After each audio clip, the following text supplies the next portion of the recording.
ये बंगाल की तस्वीर है। प्रदर्शनकारियों पर शिकंजा कसा है, पुलिस खींच खींच कर ले जा रही है जिन्होंने प्रदर्शन किया था और जो हिंसा में शामिल थे।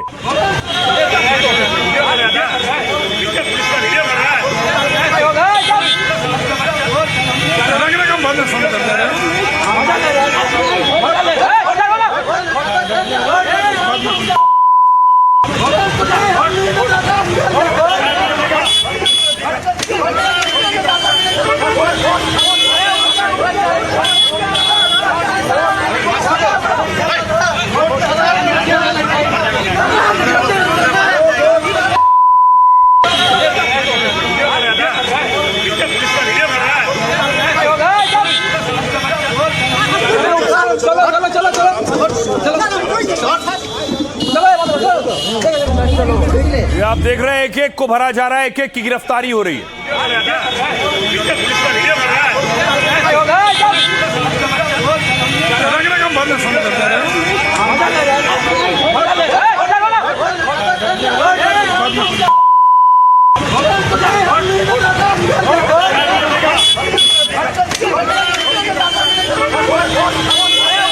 यह तस्वीर आप कोलकाता की देख रहे थे।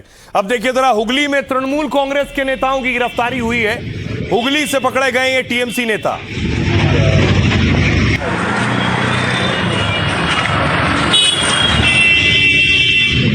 तो बंगाल पुलिस ताबड़तोड़ एक्शन ले रही है और एक एक की गिरफ्तारियां हो रही हैं। शुभेंदु कह रहे हैं किसी को भी बख्शा नहीं जाएगा। एक तरफ गिरफ्तारियां हो रही हैं, दूसरी तरफ बंगाल में हथौड़ा चल रहा है।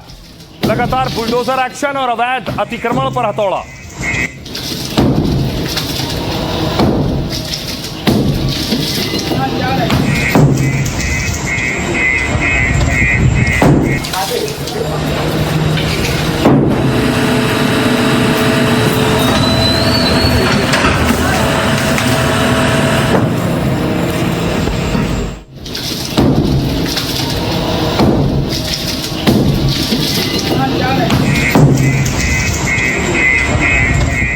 दूसरी तरफ तृणमूल कांग्रेस के नेता अब्दुल कादिर को गिरफ्तार किया गया है और साथ ही साथ उससे पहले आज खुद शुभेंदु अधिकारी मिले हैं, देखिए, पुलिस से।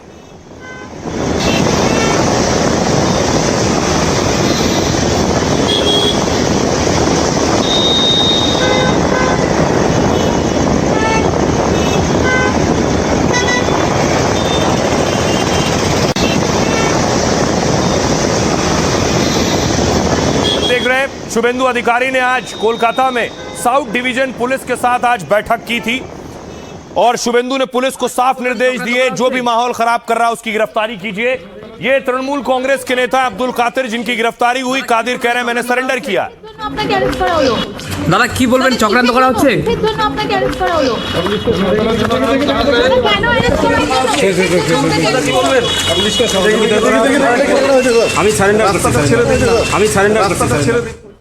तो ताबड़तोड़ एक्शन हो रहे हैं। टीएमसी नेता रडार पर हैं, जिन पर आरोप हैं, पुलिस उन पर फौरन एक्शन ले रही।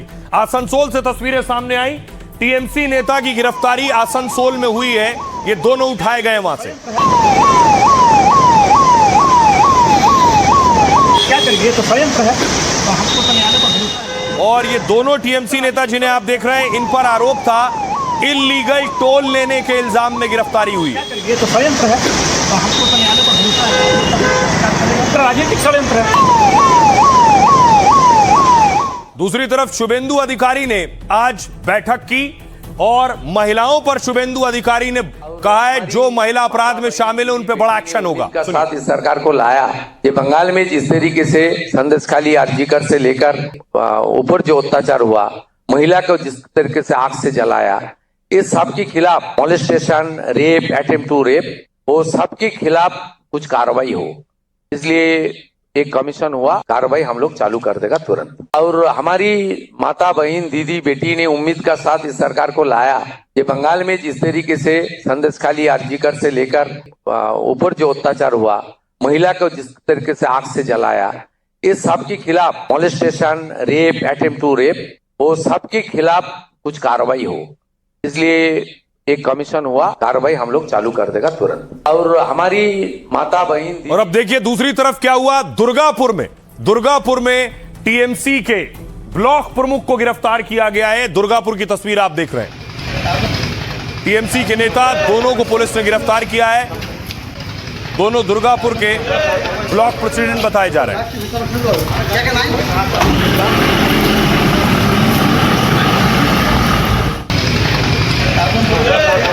डर का माहौल भाग गया। अभी गुंडागर्दी बंगाल में खत्म। भाषा नहीं, डंडा का जरूरत है। पत्थरबाजी करना, गुंडागर्दी करना, ये बंगाल में नहीं होगा, नहीं होगा, नहीं होगा।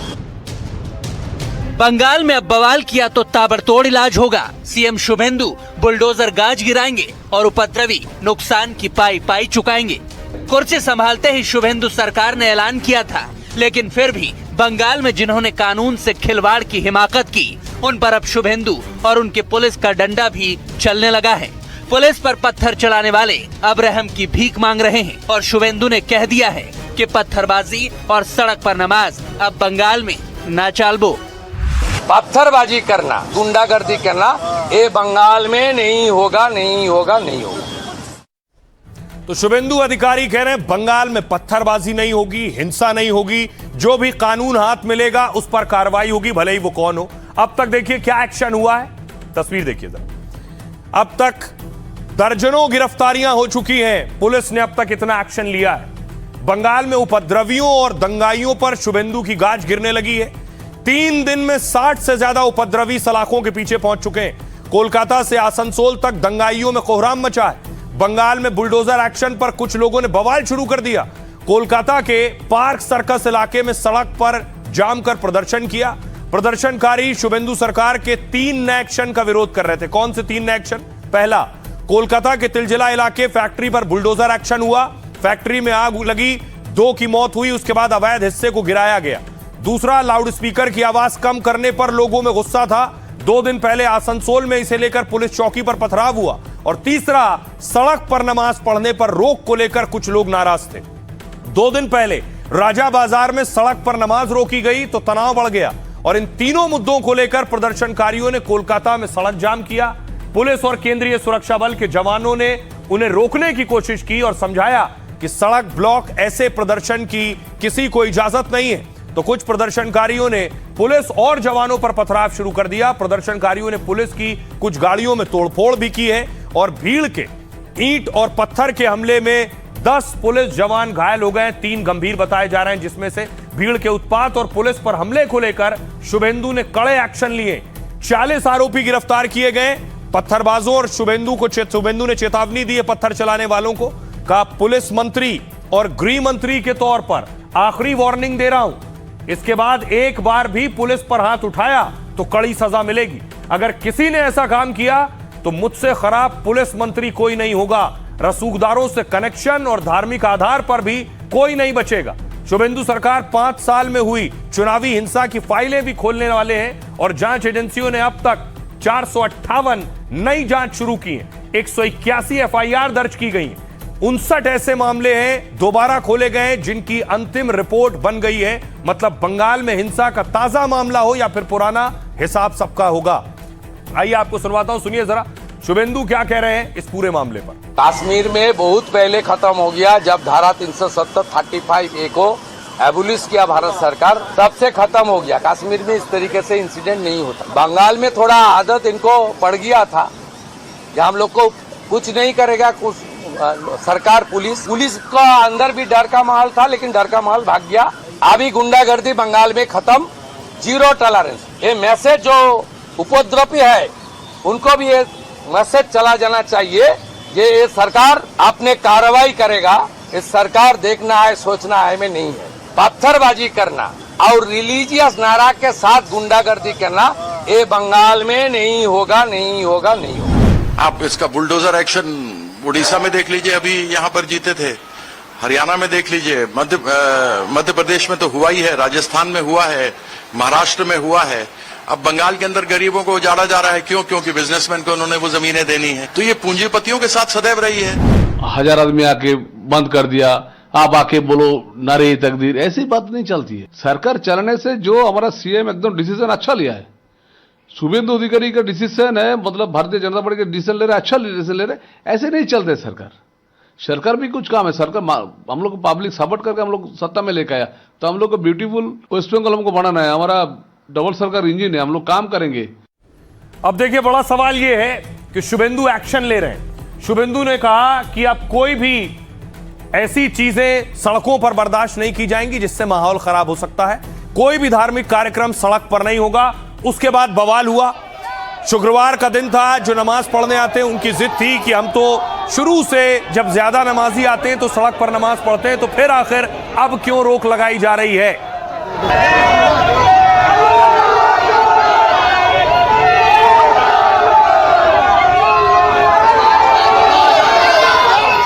अब बकरीद नजदीक है, तो बकरीद नजदीक है तो इसी तरह का ऐलान योगी आदित्यनाथ ने किया। उनका कहना है कि बरेली याद है आपको, बरेली में भी कुछ यही हुआ था। सड़क पर नमाज को लेकर बवाल हुआ था।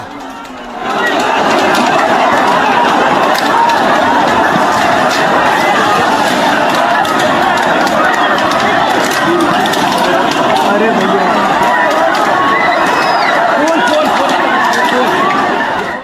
योगी कह रहे हैं कि हम सड़क पर नमाज नहीं पढ़ने देंगे। देखिए आज क्या कहा योगी आदित्यनाथ ने। यूपी में बकरीद से एक हफ्ते पहले सीएम योगी ने बड़ा ऐलान किया है। एक कार्यक्रम में योगी ने कहा सड़क पर नमाज नहीं पढ़ने दी जाएगी। प्यार से मानेंगे तो ठीक है, और नहीं मानेंगे तो हम दूसरा तरीका अपनाएंगे।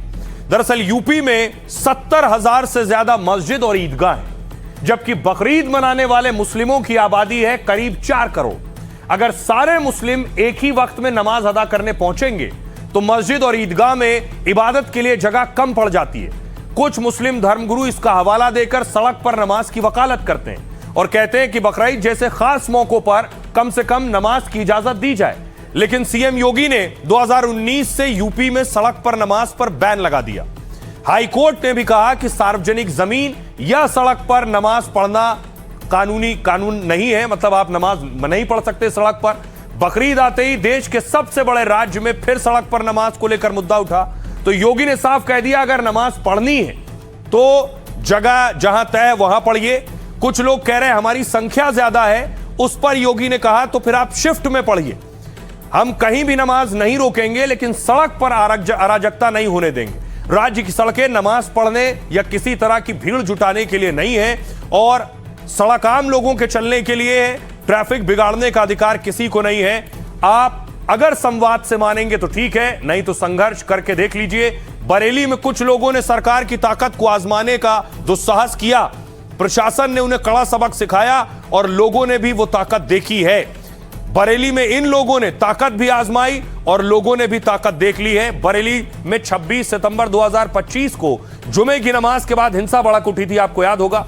मौलाना तौकीर रजा के बुलाए प्रदर्शन में हजारों की भीड़ जमा हुई और प्रदर्शनकारियों ने तब पुलिस पर पेट्रोल बम और एसिड से हमला किया, ये आरोप लगे। योगी की पुलिस ने तौकीर रजा समेत 20 से ज्यादा लोगों को गिरफ्तार किया था और मौलाना तौकीर अभी भी जेल में बंद है। दर्जनों दंगाइयों की संपत्ति जब्त हो चुकी है तब से अब तक। आइए अब आपको सुनवाता हूं, सुनिए जरा योगी आदित्यनाथ क्या कह रहे हैं और अबू आजमी क्या कह रहे हैं। उससे पूछते हैं साहब आपके यहाँ यूपी में क्या सड़कों पे सचमुच नमाज नहीं होती? मैं कहता हूं कतई नहीं होती है, आप जाके देख लो, नहीं होती है। अरे सड़कें चलने के लिए है या कोई भी व्यक्ति आकर के चौराहे पे आके तमाशा बना देगा? क्या अधिकार है उसको सड़क रोकने का? आवागमन बाधित करने का कौन सा अधिकार? उन लोगों ने मुझसे कहा साहब कैसे होगा, हमारी संख्या ज्यादा है। हमने कहा शिफ्ट में कर लो, तुम्हारे घर में रहने की जगह नहीं है तो भाई संख्या नियंत्रित कर लो, और नहीं है सामर्थ्य क्यों बेकार आगे संख्या बढ़ाई जा रहे हैं। दूसरे धर्म के लोग सड़कों पर बड़े बड़े कार्यक्रम करते हैं, कई दिनों तक कई महीनों तक सड़कें जो है धार्मिक लोगों से भरी रहती हैं। आज तक कभी किसी मुसलमान ने उसका ऑब्जेक्शन नहीं लिया। जानबूझकर भी मुसलमानों को टारगेट करके ये बहुसंख्यक को ये दिखाना चाहते हैं कि मुसलमानों के साथ हम जुल्म करेंगे तो हमारा वोट बैंक बढ़ेगा। पूजा पाठ के लिए चाहे मस्जिद हो, चाहे मंदिर हो, चाहे गिरजाघर हो, गुरुद्वारा हो, बनाया इसी नाते जाता है कि उसके अंदर अपना हम पूजा पाठ करेंगे। किसी सड़क पर खुलेआम कोई पूजा पाठ नहीं करता है।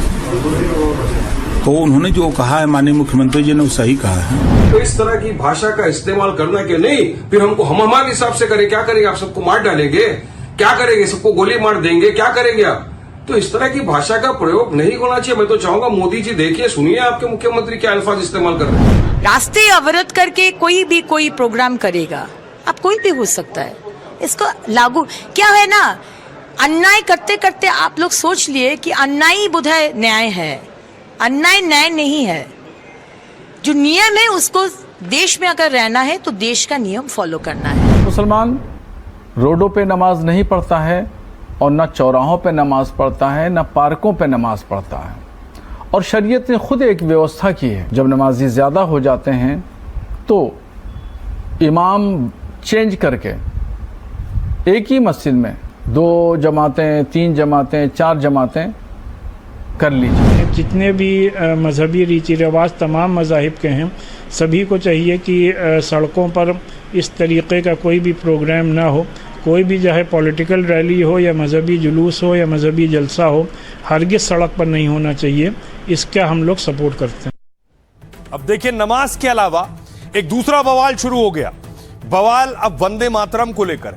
अरशद मदनी कह रहे हैं कि मुसलमान झुकेगा नहीं, वो वंदे मातरम नहीं गाएगा। दीन के ऊपर लाख और मर जाएंगे, दीन के ऊपर मरेंगे, मुसलमान बनकर रहेंगे, मुसलमान बनकर मरेंगे। धर्म को क्या छोड़ देंगे, इसके अंदर ताकत है। लेकिन मुल्क का अमन व अमान कहा जाएगा क्या? जहां लाखों मुसलमान अपनी जान देने के लिए तैयार होगा, क्या वहां अमन व अमान रह सकता है? मुल्क भाई आपको बताऊं, वंदे मातरम को लेकर आखिर क्यों बवाल है। शुभेंदु ने इसे लागू किया है राज्य में अपने। वंदे मातरम को अनिवार्य करना संविधान की मूल भावना और धार्मिक आजादी के खिलाफ है, यह अरशद मदनी कह रहे हैं। अगर यह फैसला वापस नहीं लेती है सरकार, तो जमीयत अदालत का दरवाजा खटखटाएगी। बंगाल में मुसलमानों को खुलेआम धमकी दी जा रही, मुसलमानों को डराने धमकाने की कोशिश की जा रही, लेकिन मुसलमान न कभी झुका है और न कभी झुकेगा। इस्लाम को मिटाने वाले खुद ही मिट गए। अग्निमित्रा पॉल ने कहा, जो लोग भारत को अपनी मां मानने और उसका सम्मान करने में झिझकते हैं, उन्हें इस देश में रहने का कोई अधिकार नहीं है। किसी धर्म को निशाना नहीं बनाया जा रहा। भारतीय कानून सभी पर समान रूप से लागू होते हैं, चाहे उनका धर्म कुछ भी हो, हिंदू या मुसलमान। बंगाल में रहना है तो भारतीय न्याय संहिता मानना है, और अगर नहीं मानना है तो भारत के बाहर जाना है। साजिद रशीदी कह रहे हैं, अपनी आस्था से हम कतई समझौता नहीं करेंगे और वंदे मातरम के कुछ हिस्सों को नहीं गाएंगे। इस्लाम में केवल अल्लाह की इबादत की मान्यता है, इसलिए देश या जमीन को देवी के रूप में पूजना इस्लाम के धार्मिक सिद्धांतों के खिलाफ है, इसलिए सिर कट जाएगा पर वंदे मातरम नहीं गाएंगे। लेकिन शहाबुद्दीन रिजवी कह रहे हैं, वंदे मातरम को धार्मिक नजरिए से नहीं देखा जाना चाहिए।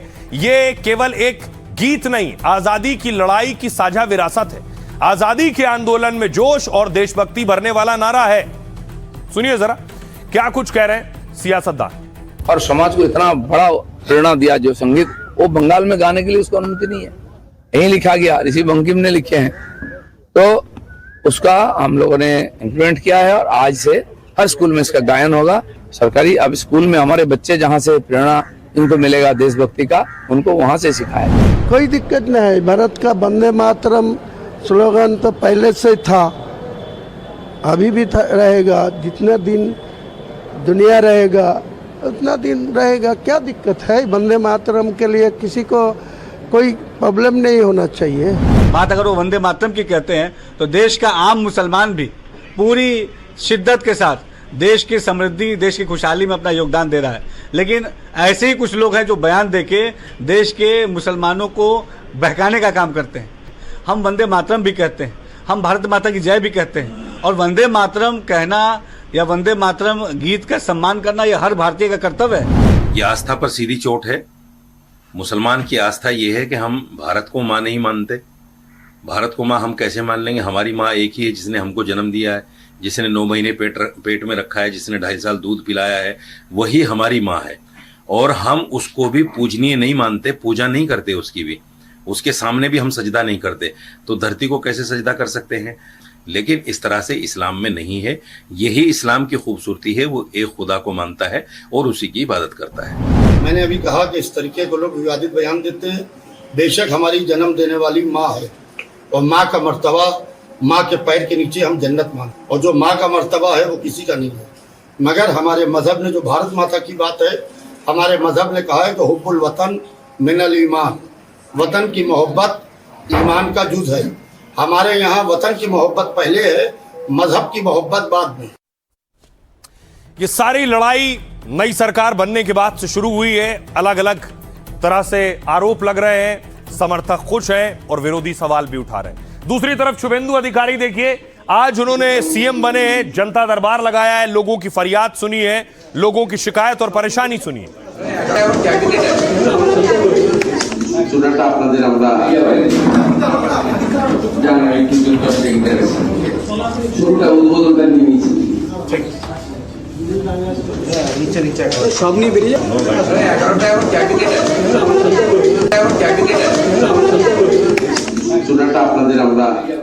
और साथ ही साथ शुभेंदु बहुत सी चीजें जो वादे किए थे उन्हें पूरा करने की कोशिश कर रहे हैं। आज कैबिनेट बैठक भी ली उन्होंने और कई बड़ी चीजें लागू होंगी जल्द। महिलाओं को बंगाल में 3-3 हजार रुपए महीना मिलेगा, जो सरकार ने वादा किया था।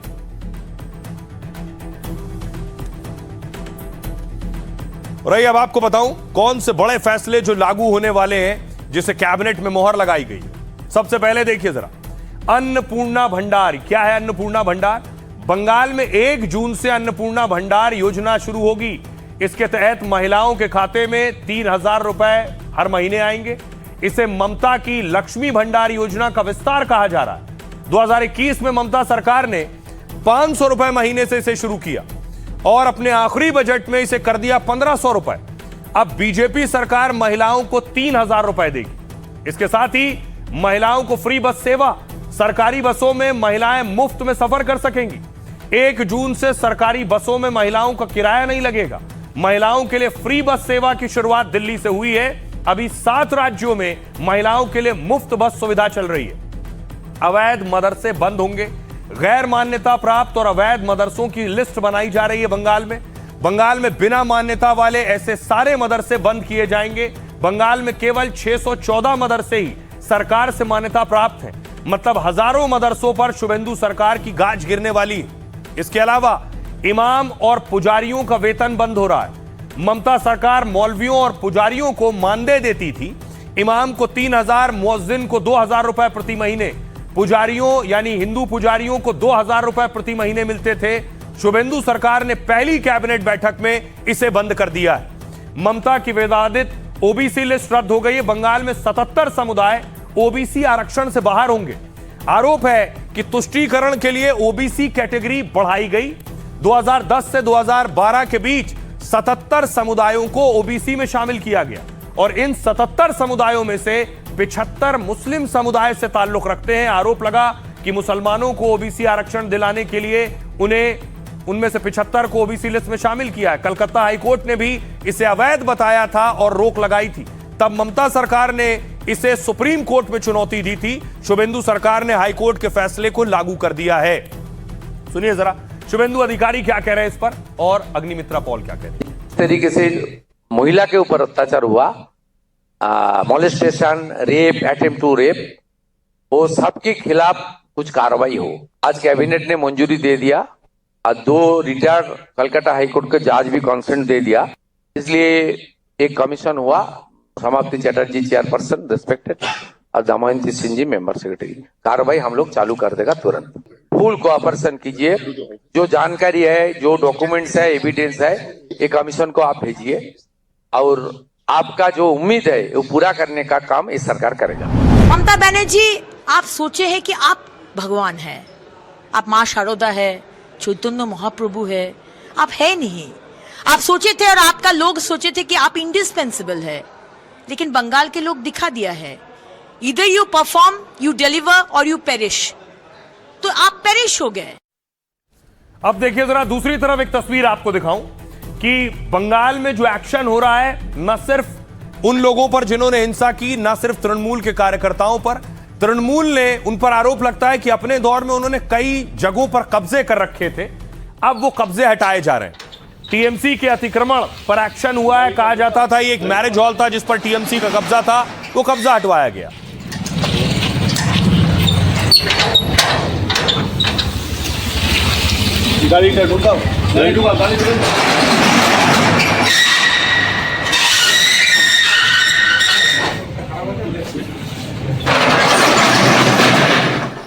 और उसके बाद देखिए जरा, तृणमूल कांग्रेस के नेता के ऊपर आरोप है कि उनकी गाड़ी से असलहे बरामद हुए।